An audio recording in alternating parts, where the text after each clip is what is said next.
Hello, Hershey families. I am reaching out to you to give you a message of encouragement and in a way to help you feel still connected to Hershey. We are a community known for our hugs, and now we are striving to connect in new ways.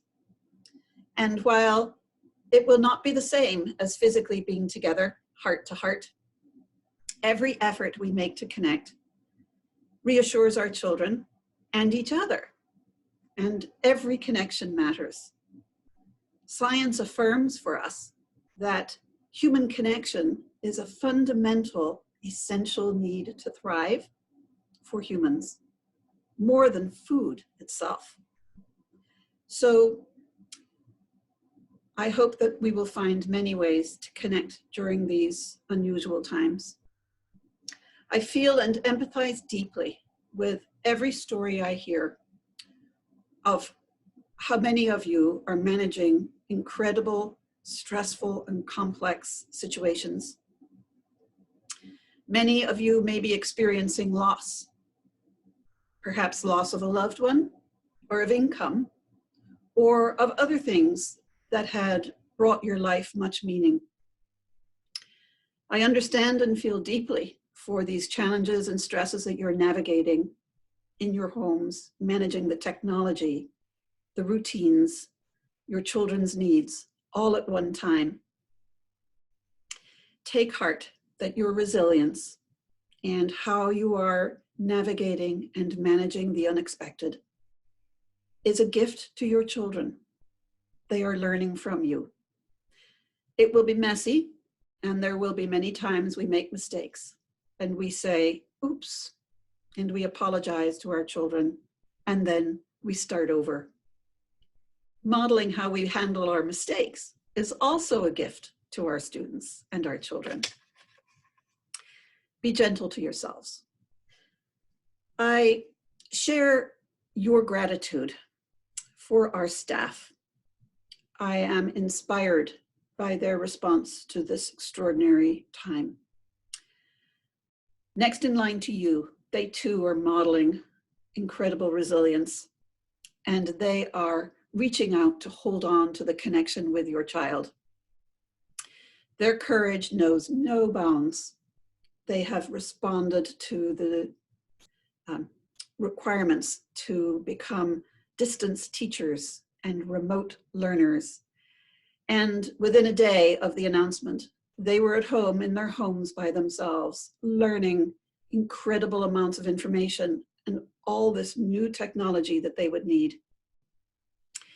And they endured many pain points in this process.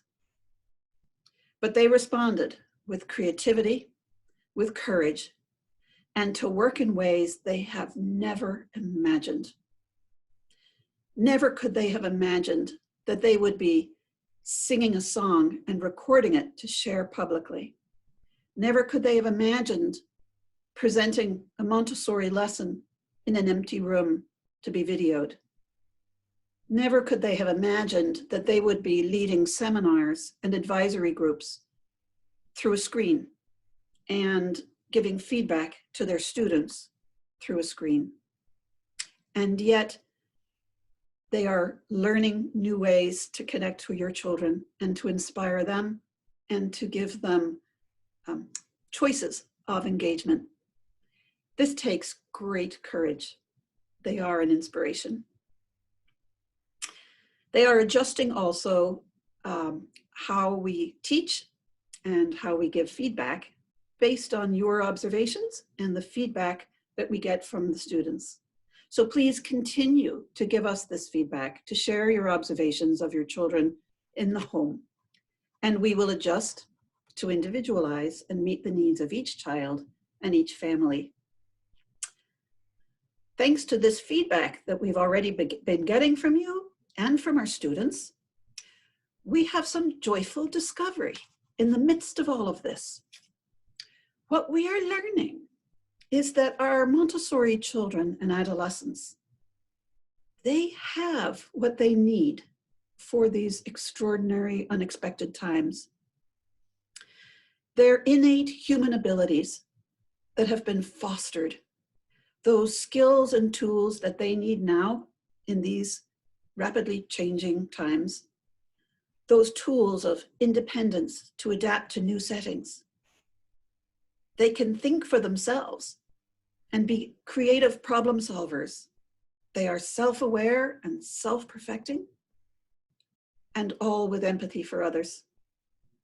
It may not always seem obvious amidst the challenges that will certainly arise in your homes, but look for these traits and notice those moments and celebrate the choices and your effort as you do your best with what you have to foster independence, creativity, self-perfection, and empathy.